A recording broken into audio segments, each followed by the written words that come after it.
Jodie Primeau, welcome back to OV Boss Babes. Thank you so much, and congratulations on 5 years. Thank you so much, Jodie.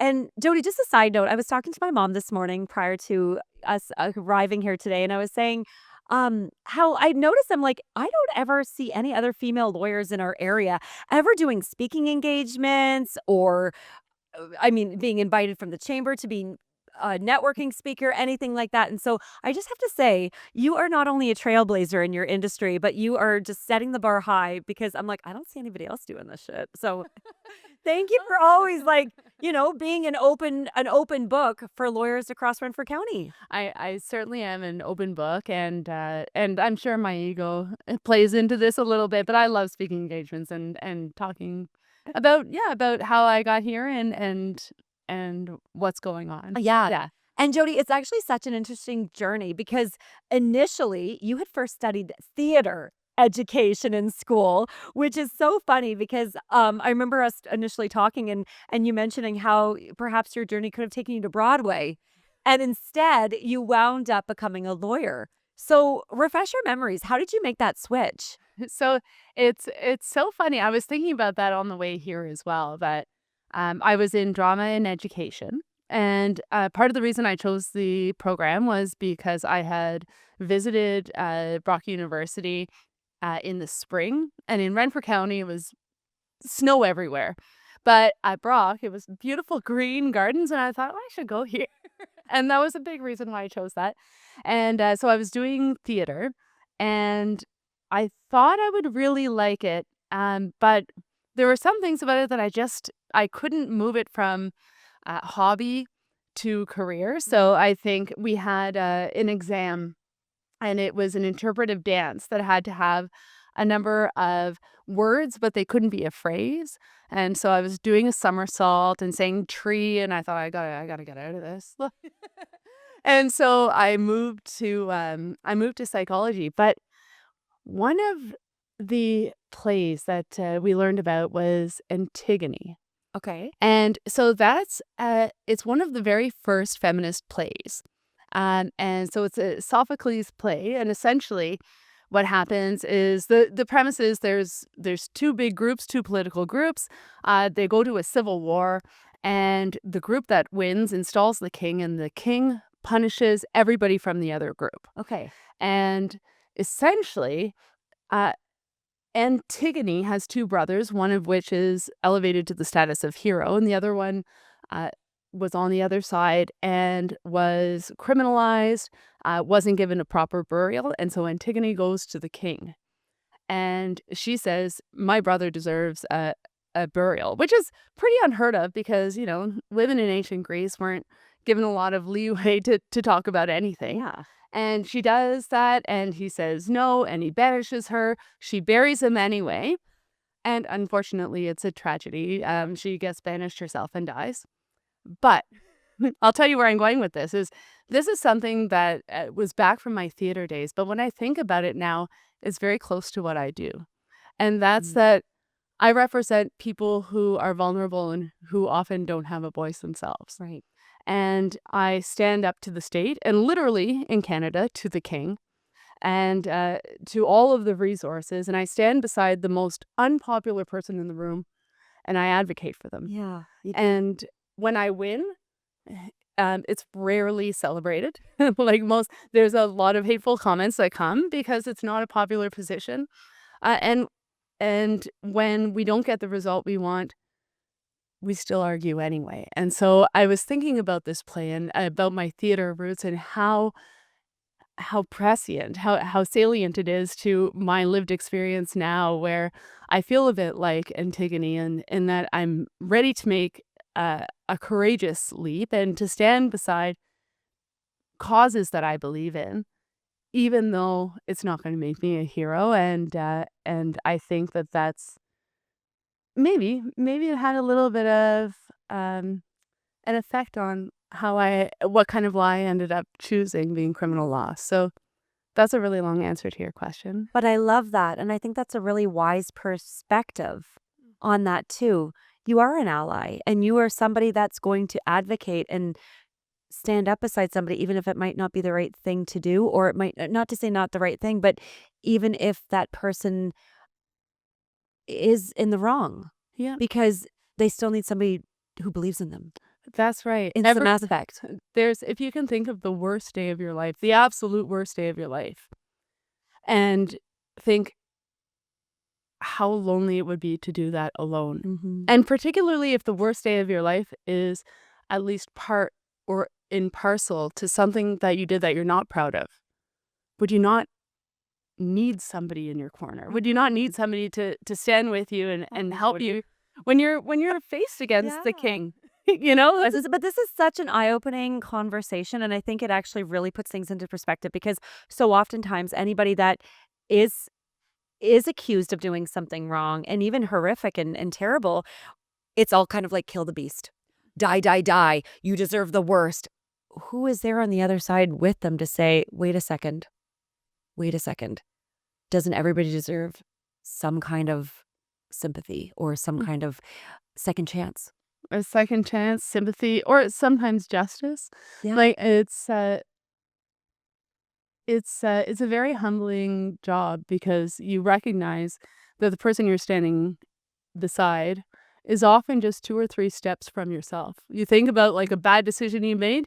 If you made 2 bad decisions after that, you're probably standing beside me in court, you know? And so you recognize that the humanity in people and the importance of everybody having someone and of everybody having a chance to show their own humanity even in their worst moments. Mhm. Now, why criminal law, though? Why didn't you go down a different avenue of practice, whether it be family law or real estate law or injury, like personal injury law? Like, why criminal law, Jody? Well, for some of the reasons that I was just saying, but also, like, I really like the fire. I really like being where the heat is. I like that intensity. Yeah. Um, and to be able to go and stand up for something you really believe in, and to fight for someone and to have very, very important outcomes rest on your performance, like, that's a pretty big high. And there's high highs and low lows, but criminal law is where, in my opinion, you can make one of the biggest differences in someone's life, and that keeps me going, and it's a high that you can't stop chasing, Yeah. I think, yeah. Now, Jody, I'm in so many Facebook mom groups, right? And unfortunately, I don't know what it is this past year. Like, I don't know if it like the stars are aligning with my own personal life, but I've been looking along, or I've been seeing actually a lot of posts where women are going through the separation process and they're looking for a cutthroat lawyer, someone who's a shark and going to fight for them. And I'm talking specifically about family law. Um, but with that aspect too, a lot of times somebody wants representation where they do have a shark and a fighter and someone who is going to be cutthroat. Somebody who really exudes that level of confidence, that assertiveness. What how would you describe yourself in the legal field in that aspect? Would you consider yourself a shark? Um, I I think I step up to the plate and I argue hard when it's important. Uh, but I think that any lawyer who doesn't have a few speeds is not performing at their capacity.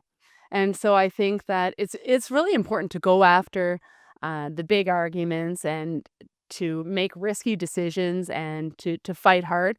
But it's also important to have those conversations with your clients saying like, I know this is what you think you want.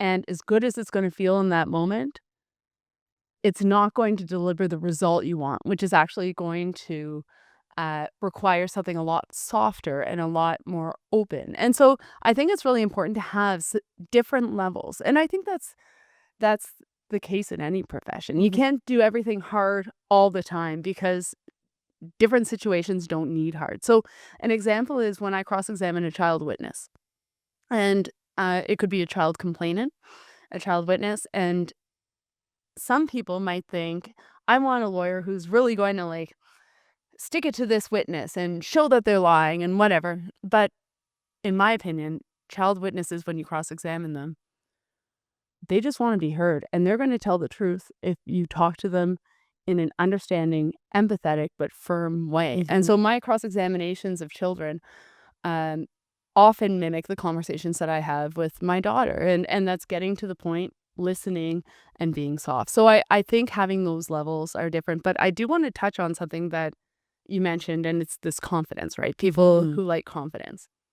And being confident or exuding confidence is super important. And it's one of the things that I hear from a lot of young female lawyers that they're worried, should they not go out on their own? Should they not take this case? And I tell them this life hack that I have, which is how I ended up opening my firm and things like that, is if you look around, probably within 20 kilometers, there's some guy doing exactly what you want to do with m mediocrity as the standard, Mhm. like, barely doing their job, and they are slaying it. They're making tons of money, and that's a lot, of course, due to privilege and the Right. privilege that they have. But the life hack that I have is that I look at that guy and I think, "You know what? I'm stronger, I'm smarter, I'm more resilient, I've been through more stuff, so I'm actually just going to appropriate his confidence, and I'm gonna give that confidence to myself, and then it just opens doors." And Mhm. so I think that a lot of times when you don't have confidence, if you can look around yourself and see somebody who you know that you can at least meet in terms of competence, you can take their confidence and appropriate it for yourself and say, like, I can enjoy this confidence that I can do things because I've seen people who aren't as strong as me doing exactly what I want to Right. do. Yeah. Jody, in your line of work, you have seen and witnessed the justice system's flaws. Hmm. You have seen the unfairness. You've seen the way it can fail people and the heavy toll it takes on your clients, especially when they're found guilty or they feel forced to feel or they feel forced to plead guilty. Um, how do you stay professional without becoming too emotionally invested in your client's case while still supporting them without crossing into the role of a therapist? That's that's a great question, and I think it's one that is put on a lot of female professionals. Is they Mhm. want your client wants you to be their mother or their best friend, Yeah. and the thing is that their mother or best friend would be a terrible lawyer for them. And so it's quite easy for me to maintain boundaries because my strength is going to be in advocating for them. And if I want to advocate well for them, I have to maintain boundaries so that I can see clearly. Whereas I could never represent my mom or my best friend because everything would be so clouded. Right. And so if I were to fall into the role of therapist, I'm doing a disservice to my clients Mhm. and I've no interest in being a poor lawyer. So it's easy for me to set boundaries, and as soon as clients stray, I firmly bring them back and say, "That's not my job. This is my job," and I can give them referrals to people who they can chat with outside of my office. Mhm. Plus, I'd be a very expensive therapist. I think. That's right. Oh, well, and that's I think that's something that we touched on last time too, is that, that's what your therapist is for, and you're paid to fight and to get them a fair sentence if that's the case that it's going to go, and to advocate for them and to negotiate with the crown and all the behind the scenes work. It's like, you can tell me that you didn't do it or you're not guilty of whatever, and it doesn't matter at the end of the day, but if the facts and the evidence is there, we're gonna try to negotiate and do the best I can. Like, let me do my job, and you go talk to your therapist after this phone call. Exactly, exactly. Every minute I spend talking about how unfair things are is a minute I could be working on Yeah. getting them a better result. Do you find that hard though to shut down a conversation or to be like, this isn't getting us anywhere? I think it's best to go to have this conversation with somebody else. Let's focus on what we can control and let me do my job. Absolutely. I don't find it hard at all. I think it's because I've done it so often. Yeah. And I think that clients in any area of business appreciate when you know your craft and when you stay in your lane. And so there are sometimes that actually the way you just put it is a great example of, yeah, no, we can't talk about this. This is what we're talking about. Here are the people that you can engage in this kind of conversation with. Another thing that I will often do is ask my clients to repeat back to me what I just said. Smart. Yeah, it's like having a kid. You know what? It's a little bit of a superpower because all the same antics. You're like, what did I just say? I need to hear what you Yeah. think I said. And once they say it back to you, you can get right back on the same page again. Yeah. Yeah. Interesting. Jody, one area that I have always admired 100% of you, and it's just the fact that not only did you launch your own firm, but you launched it in a rural town, your hometown, and you added the label feminist on it. And over time, I have really embraced that term myself. I feel like I am more of a powerhouse feminist than I've ever have been. I think just that attributes a lot to the personal aspects of my life. But what was that like for you? And like, why did you want to establish your own firm versus joining someone else's? Right. So there's a few things.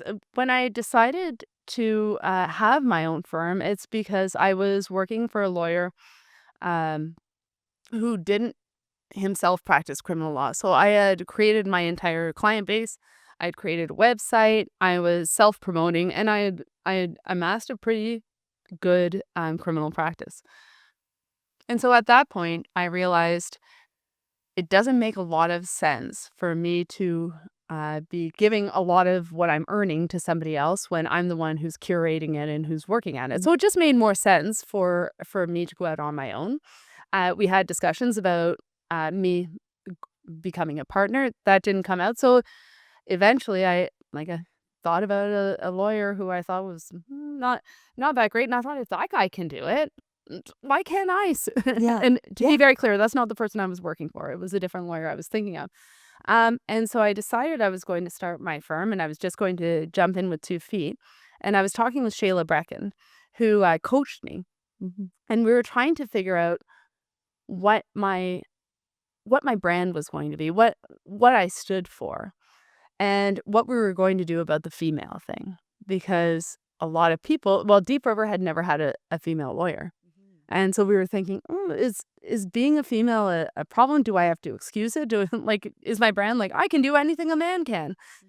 And then we thought about it and thought, like, no, it's not I can do whatever a man can. I can do what I can. Yeah. And that's super special. Yeah. And so reinvigorating the strength of femininity really allowed me to lean into my feminist beliefs and bring them into the workplace with me in this very visual way. So if you see my logo, there's a woman symbol right in the middle. Um, and once I leaned into it and I was very open about my beliefs that yes, women are strong, and in some ways they're very strong in different ways than men, and some they're just as strong as men. When I looked at the strength of feminism and what it can bring to the law, it was really easy to take that and run. And so that's how I Yeah. did it. I just put it in and said, like, you don't like it, come at me. Now, in the early days of establishing your firm and putting that womanly symbol in your logo, in your name, remind everybody what that perception was like, Jody, and how there was some controversial opinions in that. Oh, absolutely. Even to this day, people who are supporting me say, and it's so interesting that you don't hire men, which is definitely not the case. Yeah. I Yeah. don't. I do hire men, and there are some people who said, "Oh, you're man haters, and you won't represent men." And again, not true, not true. Mm-mm. And I think a lot of the pushback was people's own beliefs and internalized misogyny. And I think what they didn't realize was that my firm was just like any other firm, but what made us all female is that the lawyer's female. And usually that's not the case. Usually it's one man and his wife and maybe some staff, and all of the staff are female. So when people came at me and said, I don't think you should have an all female firm, and I said, well, you don't take issue with my staff because it's the same as all of these other lawyers in the area. So what you're taking issue is me, me being a woman and a lawyer. And if you take issue with that, then I'm happy to debate that with you. Yeah. But I mean, there were quite often times, Jody, where you did have to almost justify your firm and explain to people what it was, and also explain, like, we're not men haters. Like, I have many male clients that I represent.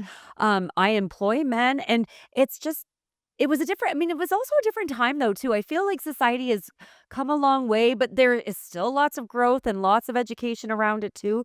But being in a small town like Deep River, I find, like, regardless, I mean, that is your hometown. You'd think that there would be nothing but support.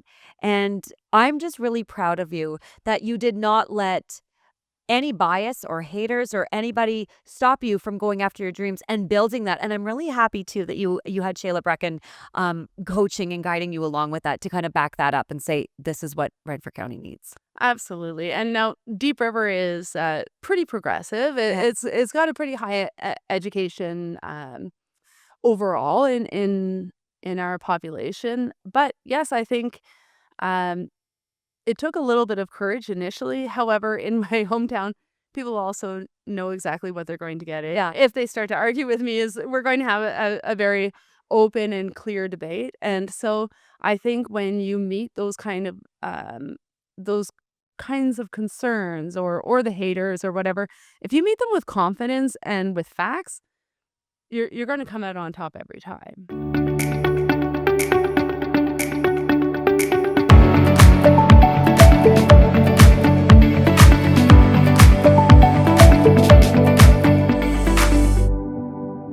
The reason why I work with Amanda Walker,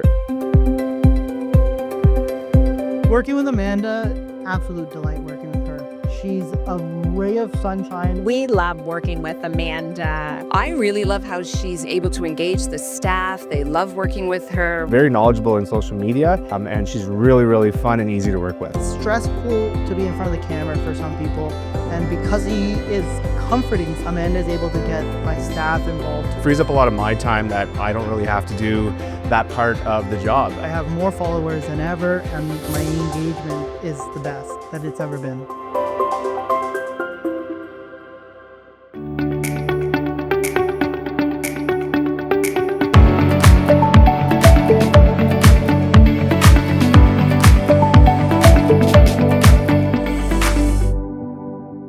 Jody, there is one area within your website that I really appreciated that I mean, I almost want to see more lawyers have on their websites. And that and the quote that stood out to me is supporting a small community one more time. Supporting a small community well requires trust, and practicing in a small town requires discretion. So this is a key point that I would really love to see more of, because being in a small town, everybody knows everything. And once you get a hold of that docket list, you can see plain and simple who's you know, gotten into some trouble, in our town, and everybody talks. And I just want to know how you exercise privacy, confidentiality, and ultimately providing support to, not to say like necessarily high profile people, but well-known names or people that might have a little bit of higher power or recognition in a small town, where that discretionary piece is really key and vital. Absolutely. Well, the one thing that, of course, overarches my profession is my ethical duty to my clients. Yeah. I would not have a career if I opened my mouth to even say who came into my office the other day. So that's one thing. But the next is that in a small town, there's a belief or a concern that coming to me is going to mean that their name is going to get out there, that I'm going to tell my brother-in-law or that I'm going to tell my father. And so the easiest way that I've maintained discretion is to just never talk about people, never talk about clients to my family, to my friends, to whatever, because first of all, it's my work. And so I like to try to leave work at work. But secondly, it shows when somebody approaches my brother-in-law and says, "Well, I'd go to your sister-in-law, but I don't want anyone to find out." And the best response he can say is always, "Jodie doesn't talk about work." Yeah. Like, and I think that's reassuring. And so I think when we go back to the people that I'm standing beside, the last thing that they need is public condemnation. And the last thing I ever want to do is to harm my case, my client, by being a part of that. So Mhm. I think it's easy to rise above if you never have an exception. Yeah. It's actually an important aspect and level of professionalism that I even recognize in my own family. So my brother-in-law is a police officer, and he always jokes that I could never be married to him or anybody in that kind of field because I'm so nosy. And I always want to know what's going on. And I'm very interested. I also want to know how the system works. I also want to know how, so many people are able to get off without repercussions or without, what am I trying to say? Without, like anybody anybody out there Like without without punishment. yeah, without punishment. Yeah, and so I'm just always curious about how the system works, and so which I've always really appreciated is that he's very protective and respectful about that privacy aspect, and he's always like, "You could never be a cop's wife, Holly, because like you would want to know everything, and like we leave work at home or at the office, sorry, or on the road or in the fields for a reason because you can't carry that psychological impact with you all the time. It just becomes unbearable, and like I mean, you're never able to shut off."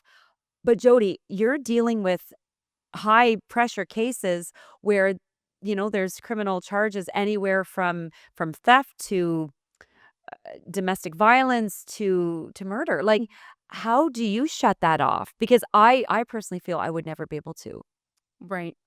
So there's a few things that you touched on. One is, honestly, I think if you worked for me, after a bit, your perceptions might change a little bit. And typically, when I get a new clerk, and I was just talking to my clerk about this earlier, they're really excited to see the disclosure, and they get to see Mhm. everything, all of the allegations and all of this kind of dirty laundry, and it's exciting and invokes curiosity, probably for the first month, maybe. Mm. But then my clerks meet my clients, and my clients are not defined by the worst thing they've been alleged to have done. My clients are defined by who they are, the other 99.9% of their life, right? And we see my clients for who they are outside of the criminal conviction, which the court rarely sees until I bring those submissions. But we also see the impact that this has had on them and how devastating it is just to be charged. And so even the next thing you mentioned is like wondering how people get off and are leave unscathed. Mhm.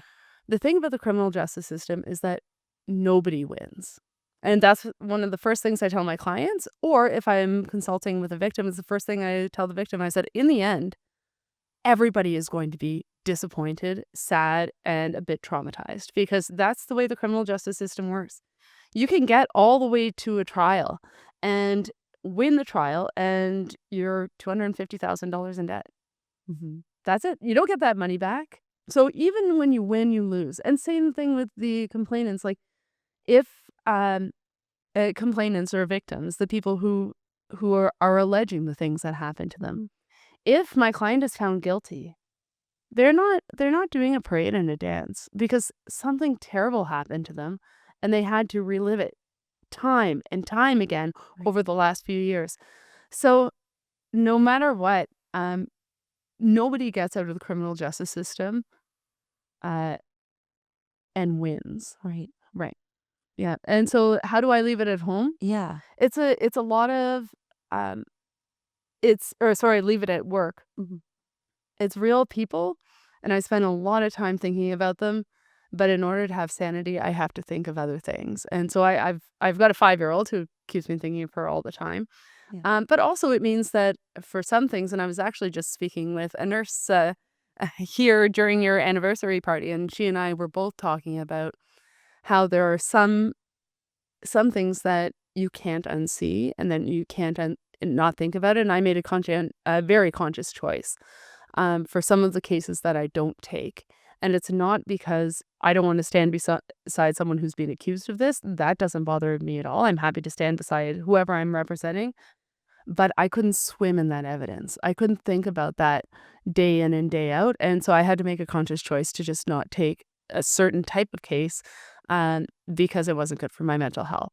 And I think that was one of the riskier and more courageous choices I made in my career. And my mental health has been secure and safe because of that choice. Now, Jodie, you're a lawyer, you're an entrepreneur, you're a mom, and you're also an employer.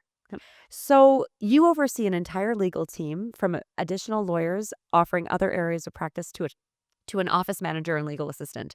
So how do you oversee everyone's caseloads, their mental health, their stress, their burnout, and their well-being, and accommodate their own family priorities and responsibilities as well? Yeah. So I started my firm and there was 3 of us. At one point, there was 13 and even more, we had another office. So it's somewhere between 13 and 15 people. And I'll be really candid with you, Holly. I haven't talked about this at all, but I got burned hard.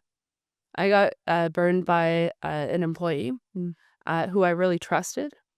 I got burned by a couple of service providers who just took me on a ride. It took my own trust and took it. And ultimately, I learned a lot of lessons. And so the answer to your question is I didn't.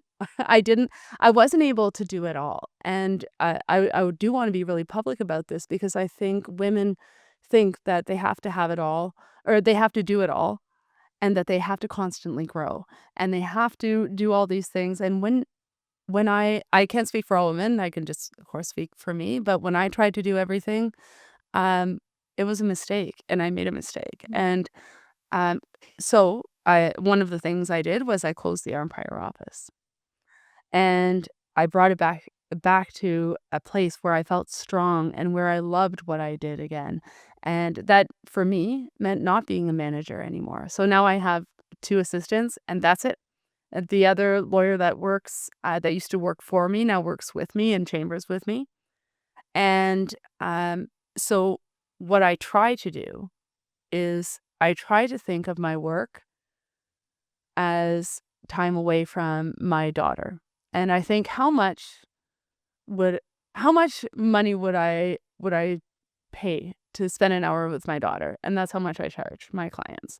And that's how I choose my clients. And then I think, what do I want to be doing when I'm not with her? And if it's not managing 13 people, then, I rehome them into other jobs and find new places for them and do what I love and what I'm best at. Because if I'm not with Penelope, I better be either doing something I love or charging what I think it's worth.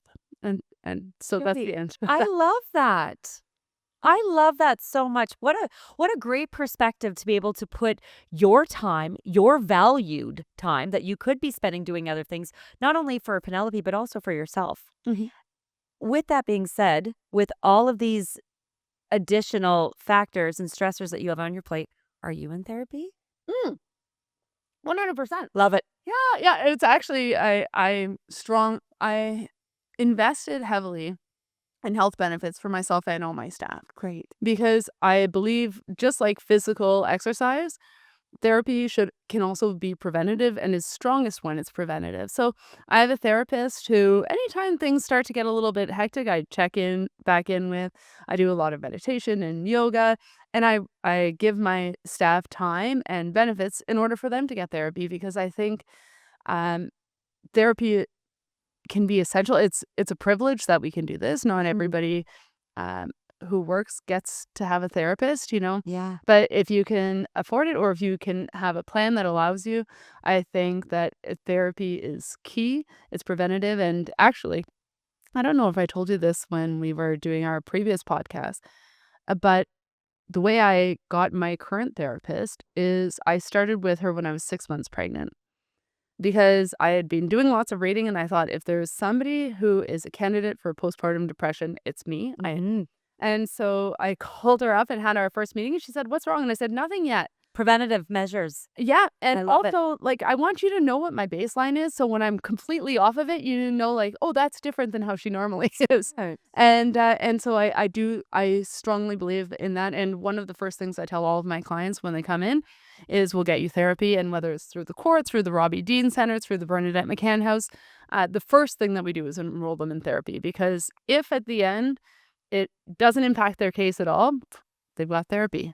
But more times than not, I can go to the Crown and say, okay, you know, all of these things they don't admit happen, but they do say this happened, and this was triggered by alcohol. They're in counseling for alcohol, so we can be assured that the streets are a bit safer now, and that allows me to get them a better result. So yeah, counseling for everybody. You get counseling, you get Yeah. counseling, everybody gets I counseling. love it. Yeah. That's what Oprah should have been giving out. No. Yeah, exactly. Not all these sharp cigars and no, you get therapy and you get therapy, but it's so essential and it's so essential for our well-being. And I think especially in high stress industries, Jodie, like yourself, where you are taking on a lot mentally and you have a lot of different psychological factors that can literally come home with you and impact your life. And I mean, don't get me wrong, our kids are at such young ages where they are so busy and chaotic and they do take that time away that you're not thinking of it. But those dark thoughts can creep into our minds at the end of the day too, and you see a lot more shit than we do, and you hear a lot about us, a lot of stuff too. And I even think that, you know, the aspect of winning a case, and I mean, and I say that in quotations, winning, but getting the best outcome for your client, knowing that you might not reach their expectations, but a realistic expectation too. Like that must take a lot of time and a lot of, I don't know, processing and just understanding. I think that to be able to have that, like, that conversation too in plain language for somebody to understand. Mhm. But the psychological aspect though of it, I can't wrap my head around it because I just think that that might I would find that that would just consume me all the time. Yeah. Well, talking to my therapist after Penelope was, I guess, 7 or 8 months old, is when I decided to stop taking the cases Yeah. that I found too much. Yeah. Also, talking to my therapist, she confirmed what I think a few doctors had already been very clear about, which was I have ADHD. Oh, yet another one, Wilma. Here we go. We're all in the same boat. In fact, I was dating somebody and they said, I thought I had ADHD, but now sitting beside you, I'm fine. They're like, you're way worse. But she diagnosed my ADHD, and I had never really thought it was a problem until I realized that it was affecting my ability to spend time with Penelope and to bond with Penelope. So it was actually, my ADHD was causing postpartum depression and was also like screwing up my work because I'd have to do things 3 or 4 times, you know? And so by having that kind of preventative therapy, by having the psychologist say, I think you have ADHD, here's some meds, try it now. All of a sudden it was like putting on glasses. You know, I could spend time with Penelope and really be in the moment with her. I could also listen to a client without having to do 2 or 3 other things at a time.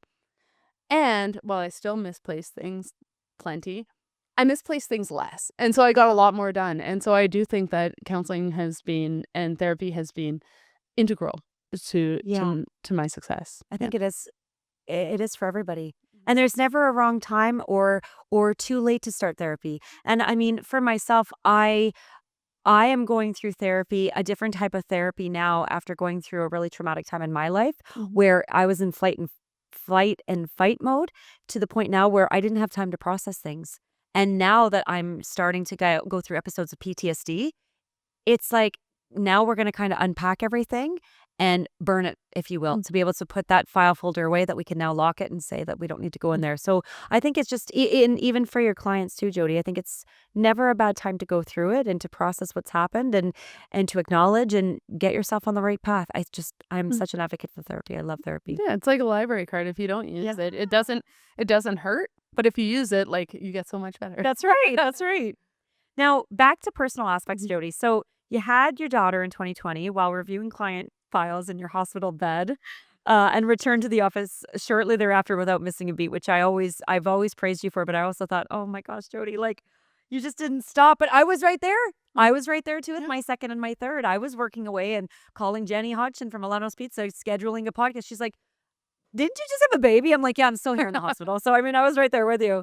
But tell us your secrets, though, for having a baby while still having a booming practice without burning yourself out and also recognizing the postpartum aspect. So, you talked about the preventative therapy aspect. Yep. But how did you focus on yourself by outsourcing and ensuring that your firm still kept like, you're able to take on files and it was able to still keep going?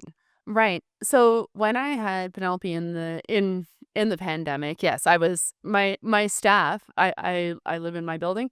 My staff heard me laboring. So and so it was. I actually I wondered for a bit. Is that a human resources complaint? I don't know, but they definitely heard me laboring. And Yeah. eventually, it was a time where you had to drive to the hospital, and you had to go at the right time, or else you had to wait in the parking lot because, of course, we were in lockdown and it was COVID.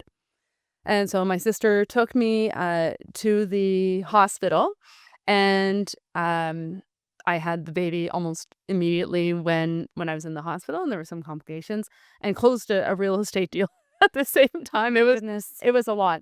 And then we stayed one day, and then when we were released from the hospital, so after the second night or the first night with the baby, we woke up and my mom was quite tired. So I actually drove us. I drove myself, my mom, and my newborn back to Deep River, kind of falling asleep. It wasn't a very safe thing. And then in diapers, I worked as soon as I walked through the door.